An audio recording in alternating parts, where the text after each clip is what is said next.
Bom dia. Vamos usar esse dia e a aula de quarta também para fazermos uma revisão para nossa avaliação que começa dia 19, não é?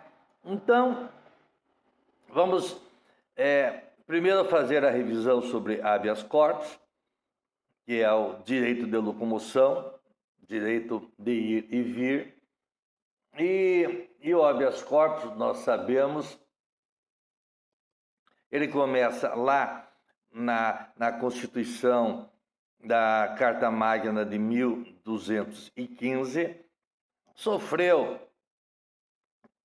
restrições, aí no nosso caso, do AI-5, mas o que nos interessa mesmo é olharmos o habeas corpus pela ótica da nossa Constituição de 1988, que vai dizer: conceder-se-á habeas corpus sempre que alguém sofrer ou se achar ameaçado de sofrer violência ou coação em sua liberdade de locomoção por ilegalidade ou abuso de poder. O habeas corpus é uma ação gratuita, uma ação informal, que pode ser requerida por qualquer pessoa, em favor de qualquer pessoa. O requerente do habeas corpus, chamado impetrante, não precisa ser advogado, pode ser qualquer um de nós, pode ser até uma pessoa analfabeta. É uma ação, como eu disse, gratuita e ela pode ser preventiva para evitar a prisão, e aí a parte requer um documento que se chama de salvo-conduto. Então, o salvo-conduto está relacionado com o habeas corpus preventivo, e se for um habeas corpus libertatório, quando a pessoa já está presa, aí o documento que se pede é o alvará de soltura. Tem uma outra espécie de habeas corpus, que nós já falamos, ainda que é polêmico, mas é importante fixar, não é? É o chamado habeas corpus genérico. O habeas corpus genérico, ele está relacionado com a execução da pena, a execução penal. A prisão está correta, ele foi condenado devidamente, não é? Porém, a execução está feita de uma forma desumana, não é? É uma forma agressiva, uma forma que não respeita a pessoa. Então, nós temos lá no artigo 5º, nós já estudamos a esse respeito, lá no artigo 5º, que vai dizer, inciso 3º, ninguém será submetido à tortura nem a tratamento desumano ou degradante. Então, o habeas corpus genérico está relacionado com essa execução da pena, né? A execução penal, em que se impõe à pessoa, ao preso, um tratamento desumano ou degradante. Esse é o habeas corpus genérico. Nós não vamos nos aprofundar a respeito disso, mas é bom saber, não é? Questões assim dessa natureza, questões objetivas, podem ser formuladas na nossa avaliação. Tem outro aspecto também muito interessante, bastante polêmico, trazido já na Constituição do Equador e com alguns exemplos na Argentina e aqui no Brasil também, relacionado com os habeas corpus em favor dos animais. porque a Constituição do Equador, nós já falamos, ela reconhece o direito da natureza, da chamada Pachamama. Então, a Pachamama é também sujeito de direitos. Bem, mas essa parte de habeas corpus em favor dos animais poderia ser um trabalho aí de TCC, não é? Um trabalho em que o acadêmico fosse fazer uma boa pesquisa a esse respeito. Bom, mas continuando com o habeas corpus, nós temos lá previsto no artigo 648 do Código de Processo Penal, várias hipóteses que são consideradas coações. Coações em relação às quais se permite que se impetre o habeas corpus.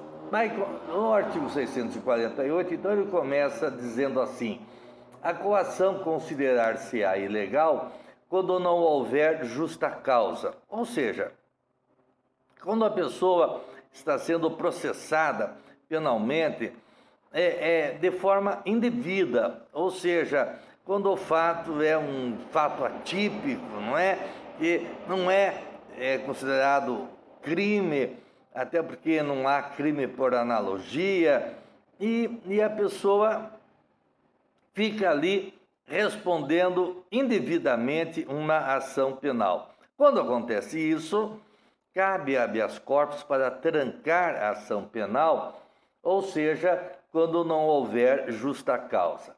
Também cabe habeas corpus quando alguém estiver preso por mais tempo do que determina a lei. Claro que há um limite, não é, para a prisão, principalmente da prisão preventiva. Normalmente, se ultrapassasse 81 dias sem que houvesse uma condenação daquele réu preso preventivamente, já caberia habeas corpus. Agora, tem uma novidade lá do artigo 366, que vai dizer que a prisão preventiva deve ser revista de 90 em 90 dias. Está aí uma questão muito polêmica, lá que foi discutida no Supremo Tribunal Federal, naquele voto do ministro Marco Aurélio, que determinou a soltura de um traficante de alta periculosidade. Mas, afinal, tem que se observar um prazo para as prisões. Também cabe habeas corpus quando quem ordena a prisão não tiver competência para fazê-lo, quando tiver cessado o motivo que autorizou a coação. Importante também nós sabermos que cabe habeas corpus quando o processo for manifestamente nulo. Então, só relembrar lá, deem uma olhadinha nas hipóteses de coação ilegal enumeradas lá no artigo 648. Lembrando também que o habeas corpus é uma ação gratuita.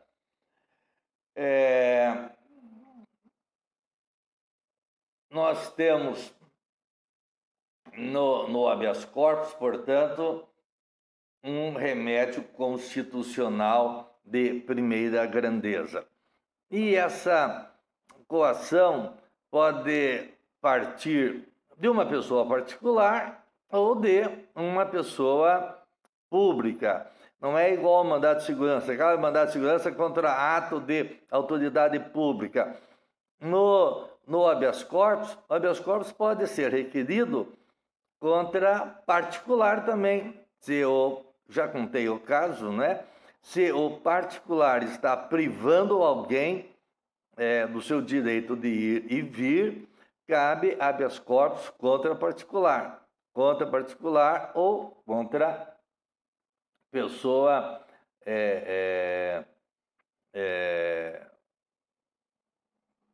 pessoa autoridade pública, não é? Bem, cabe habeas corpus teoricamente em favor de animais, como eu falei, com essa novidade da Constituição equatoriana e de algumas situações já aqui analisadas tanto na Argentina como no Brasil. Bom, feitas essas observações, eu penso que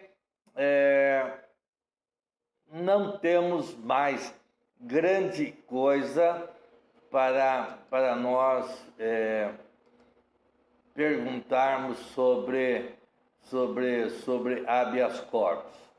Mas nós temos também que batermos um papo sobre o chamado mandado de injunção.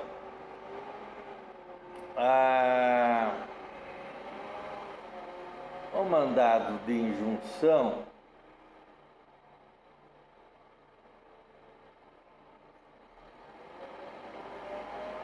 nós poderíamos lá, vou achar aqui o mandado de injunção.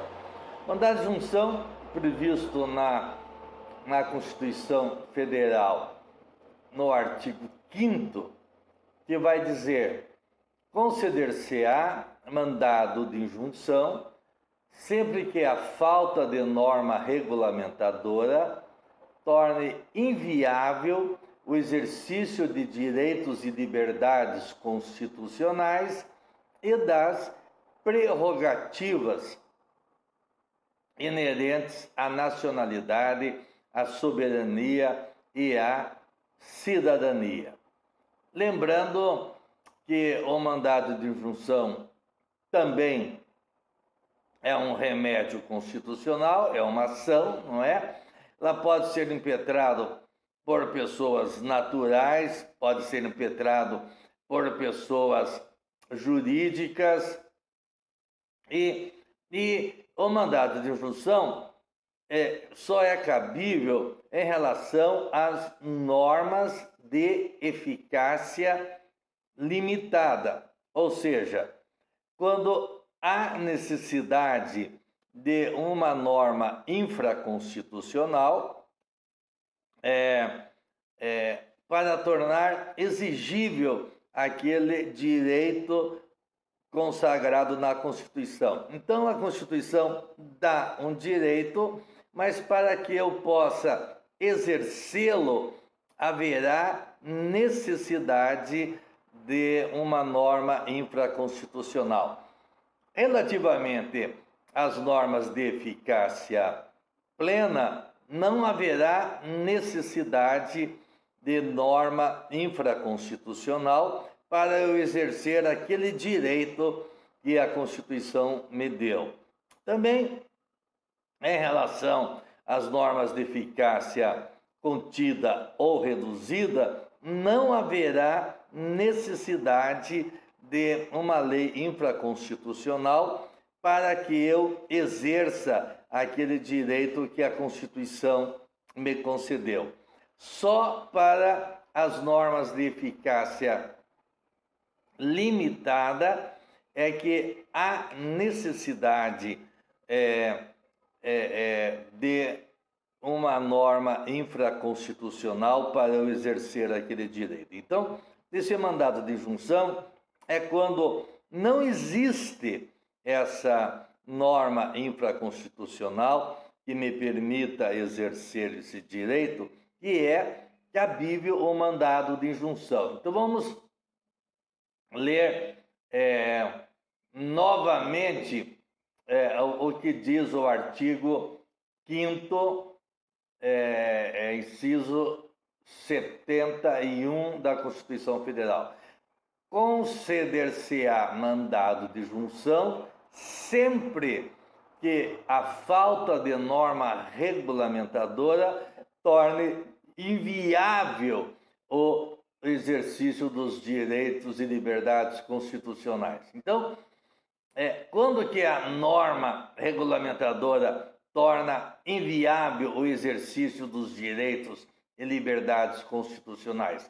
Quando a norma constitucional for de eficácia limitada. Repito, quando for de eficácia plena, ou contida, ou reduzível, a falta de norma infraconstitucional não impede o exercício dos direitos consagrados na Constituição.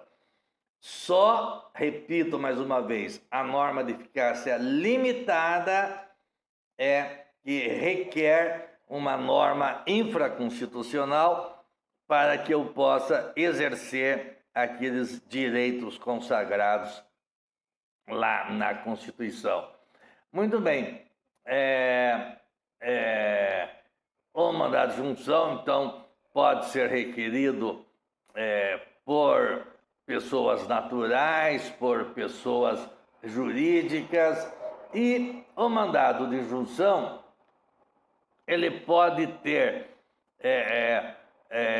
fazer coisa julgada, tanto individual, não é? Interpartes, pode fazer coisa julgada interpartes, mas pode ter eficácia ultrapartes quando abrange uma determinada categoria de pessoas, por exemplo, um mandado de junção relativamente à aposentadoria dos bombeiros.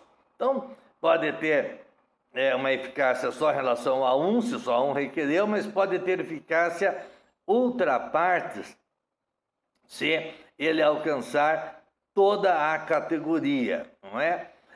E pode ter também eficácia erga omnes. Então, ou seja, para todos. Então, o mandado de junção, ele pode ter eficácia interpartes, mas pode também ter eficácia ultrapartes ou eficácia erga omnes. Nós temos vários casos de mandado de injunção quando há, portanto, omissão legislativa que vai impedir que nós possamos exercer aquele direito consagrado na Constituição. Nós já falamos das teorias a respeito, não é? Tivemos primeiro a teoria do mandado de junção não concretista, em que não adiantava nada, se entrava com mandado de junção, apenas o judiciário dava ciência ao legislador para que ele fizesse a lei, e se ele não fizesse, ficava por isso mesmo, né?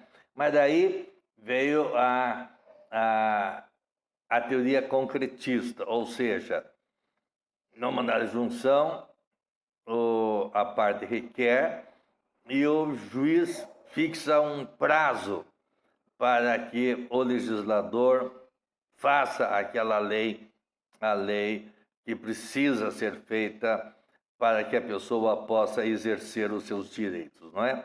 Se não fizer dentro de um determinado prazo, o Poder Judiciário estabelece, então, as condições para que a pessoa possa exercer aquele direito. Então,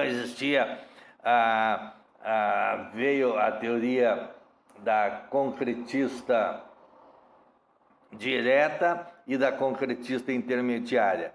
Concretista direta, quando o juiz já determina como a pessoa vai exercer esse direito. E a intermediária é quando o juiz dá esse prazo para que o legislador legisle. Caso ele não legisle, haverá daí o Poder Judiciário estabelecerá as condições para o exercício daquele direito. Hoje, em primeiro lugar, se adota a intermediária, dando um prazo. Agora, se já foi dado esse prazo e a autoridade não fez a lei, na sequência, qualquer pedido de mandado de junção pelos mesmos motivos não haverá mais o prazo. O Poder Judiciário já fixa de imediato as condições para o exercício daquele direito.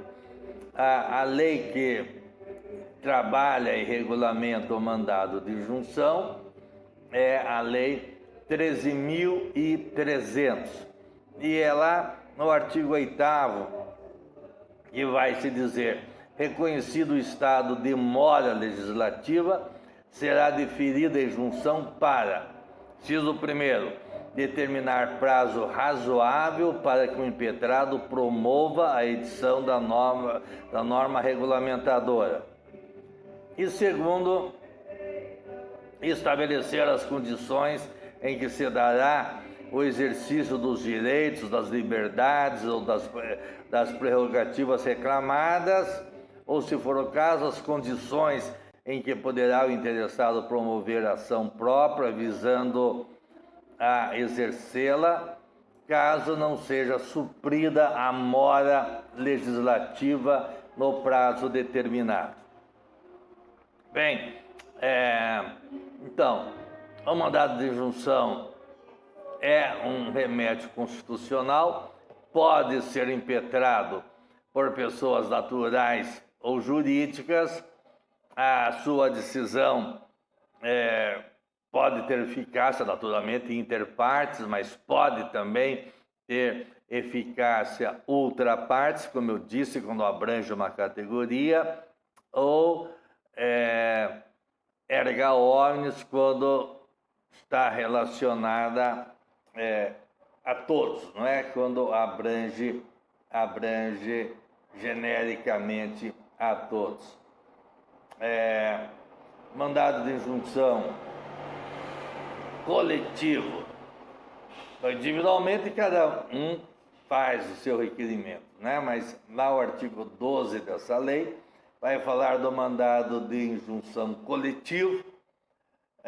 Daí vai dizer que pode ser promovido pelo Ministério Público, nas hipóteses ali especificadas, quero que vocês deem uma olhada nesse artigo 12, não é? Por partido político com representação no Congresso Nacional, para assegurar o exercício de direitos, liberdades e prerrogativas de seus integrantes ou relacionados com finalidade partidária, daí por organização sindical, naquelas hipóteses ali previstas, e a novidade é que pode ser impetrado também pela Defensoria Pública, quando a tutela requerida for especialmente relevante para a promoção dos direitos humanos e defesa dos direitos individuais e coletivos dos necessitados. Bem, fixando isso sobre o mandado de injunção, já estaremos aptos a responder essas questões. Aí nós vamos trabalhar também sobre o habeas data.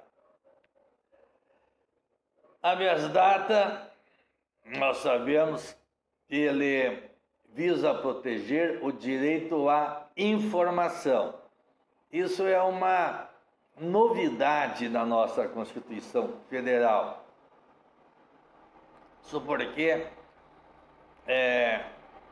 a polícia política secreta, ela causou muitos danos a muitas pessoas que foram julgadas sem saber o porquê, com base em informações secretas, com base em leis secretas. Portanto, a Constituição de 88 vem acabar com essa questão de segredos. Então, estabelece lá no artigo 5º, inciso 33, o chamado arquivo aberto, ou seja, o Estado não tem que mais ter segredos com as pessoas. Esse artigo 5º, inciso 33, vai nos dizer: todos têm direito a receber dos órgãos públicos informações de seu interesse ou do interesse coletivo ou geral, que serão prestadas no prazo da lei, sob pena de responsabilidade, ressalvadas aquelas cujo sigilo seja imprescindível à segurança da sociedade do Estado. Então, não tem que ter segredos. Mas esse aqui, o arquivo aberto, diz respeito a tanto temas de interesse pessoal, temas de interesse coletivo. O habeas corpus, apesar de ser uma variante, de que não pode ter segredos em relação às partes, ele diz respeito mais a direitos da pessoa. Por isso que ela é uma ação personalíssima. Só pode ser requerido pela pessoa. Ou em caso de morte dessa pessoa, relativamente a questões de honra, pode ser requerido pela vítima, pela viúva ou seus descendentes, não é? Então, então é personalíssimo, não pode qualquer um requerer habeas data em favor de qualquer pessoa, não. Só a própria pessoa pode requerer o habeas data para saber as informações que existem a seu respeito. E, excepcionalmente, se ela já morreu, seus descendentes é que poderão requerer esta ação do habeas data. Bem, então o habeas data é para garantir o direito à informação. Esse artigo 5º, inciso 72 da Constituição Federal, ele vai dizer que cabe habeas data para assegurar o conhecimento de informações relativas à pessoa do impetrante, constante de registro ou banco de dados de entidades governamentais, ou seja, do governo, o Estado não pode ter segredos com relação à pessoa, ou entidades privadas, mas de caráter público. Entidades privadas de caráter público, por exemplo, o Serasa é aquela que tem as informações e as divulga para terceiros. Então, eu posso impetrar um habeas data em relação a uma pessoa jurídica de direito privado? Sim, desde que essa pessoa forneça meus dados a terceiro. Bem, então, a primeira hipótese do habeas data é para que eu tome conhecimento das informações que ali constam a meu respeito. E a segunda hipótese é para a retificação daqueles dados. Então, eu quero conhecê-los e, se eles estiverem equivocados, eu quero retificar aquela informação. Inclusive, excluir aquela informação por não ser uma informação verdadeira. Bem, o habeas data, daí, ele é regulado pela Lei 9.507, de 12 de novembro de 97, e daí, nessa lei, ela irá criar uma terceira hipótese de habeas data. Então, a primeira hipótese é de acesso ao conhecimento da informação. A segunda hipótese é para retificar aquela informação, que eu digo que está equivocada. Mas a terceira hipótese, não prevista na Constituição, mas prevista na lei, é a anotação de que aquele dado ali constante, apesar de ser verdadeiro, ele está sendo discutido judicialmente ou até amigavelmente. Então, eu não estou dizendo que aquele dado não é correto, que não é verdadeiro, mas eu tenho o direito de fazer anotar ali, naquela informação, que aquilo está sendo objeto de uma discussão, não é? Quer seja no âmbito judicial ou está sendo discutida amigavelmente. Um fato interessante em relação ao habeas data é que há necessidade de uma um prévio requerimento administrativo. Eu não posso entrar diretamente em juízo com o habeas data. Acho que eu falei equivocado antes habeas corpus, não, mas nós estamos falando do habeas data. Para que eu possa impetrar o habeas data em juízo, há necessidade de que eu tenha requerido esse acesso à informação ou direito de retificação ou anotação, eu deva antes ter requerido administrativamente. Só depois de requerido administrativamente, e se eu não obtiver resposta positiva, ou até não obtiver resposta, ou seja, a entidade lá não quis se manifestar, aí sim eu posso ingressar com o habeas data em juízo. Então,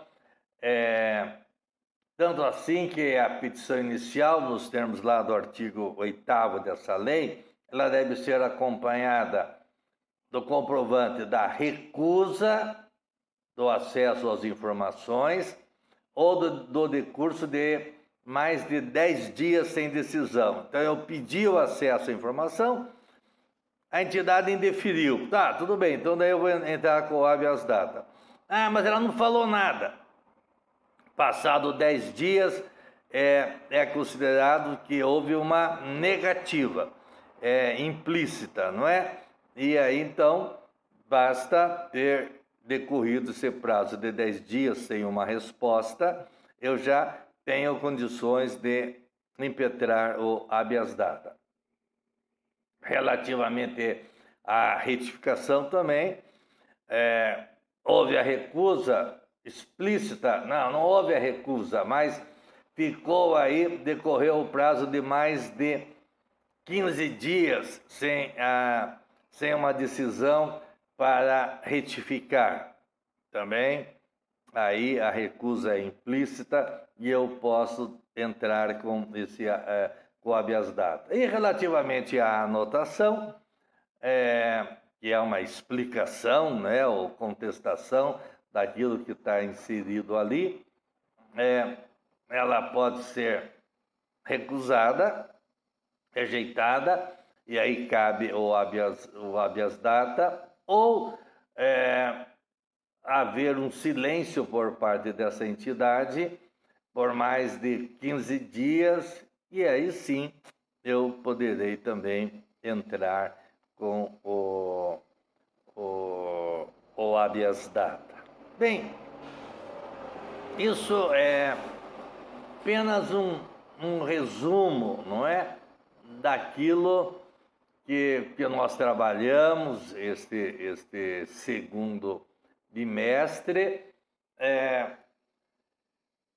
Na revisão de hoje, então, ficamos com o habeas corpus, ficamos com o mandado de injunção, ficamos com o habeas data, né? Então, repetindo, no habeas corpus, nós temos o habeas corpus preventivo, quando nós pedimos o salvo-conduto.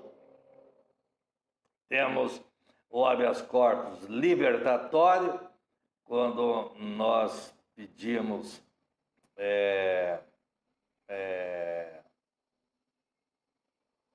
o alvará de soltura, e temos o habeas corpus genérico, não é?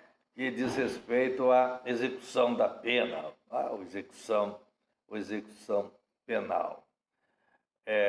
Lembrando que o habeas corpus pode ser requerido por qualquer pessoa, em favor de qualquer pessoa, independentemente de procuração. É uma ação gratuita, pode ser requerido até por analfabeto, e as hipóteses previstas lá no Código de Processo Penal, ali está a relação, e quando que a coação se considera ilegal. Bem, o habeas corpus pode ser requerido por pessoa física ou por pessoa jurídica, requerido, não é? Qualquer pessoa pode requerer. Também lembrarmos que naquelas hipóteses da coação considerada ilegal, lá do Código de Processo Penal, que eu quero que você dê uma olhada, tem lá as hipóteses de justa causa, quando não houver justa causa, o cabimento do habeas corpus, quando o processo for manifestamente nulo, quando for extinta a punibilidade, quando estiver preso além do prazo fixado, etc. Não é? Lembrar, recordar do mandado de injunção, que também é um remédio constitucional, pode ser impetrado tanto por pessoa física, ou natural ou jurídica, não é? Está relacionado com normas de eficácia limitada, não cabe, portanto, mandado de junção quando houver norma constitucional de eficácia plena ou de eficácia reduzível ou contida, não é? Daí não cabe, porque aí a omissão do legislador infraconstitucional não impede que nós possamos exercer aqueles direitos que nos estão conferidos pela Constituição. A omissão do legislador infraconstitucional só impede o exercício dos direitos constitucionais quando esses direitos e garantias constitucionais forem normas de eficácia limitada. Vamos lembrar bem disso, não é? E depois, o habeas data. Não pode haver segredos, nós temos direito o nosso direito, o exercício do nosso direito à informação, quer de órgãos públicos, quer de órgãos privados, mas que tenham natureza pública, não é, de fornecimento a terceiros dos dados, e eu tenho direito, então, o acesso à informação, aquilo que consta lá a meu respeito, tenho direito à retificação daquilo que consta a meu respeito, e tenho também direito à anotação, para dizer que aquilo que consta a meu respeito pode ser verdadeiro? Tá, pode ser verdadeiro. Mas ele está sendo discutido, ele está sendo contestado. Em relação aí no mandado de injunção, pode ter coisa julgada inter partes, ultra partes, erga omnes. Bem, na nossa próxima aula, faremos a revisão da ação popular e da ação civil pública. Penso que daí estaremos perfeitamente preparados aí para nossa avaliaçãozinha, não é? Tudo bem, então, até lá.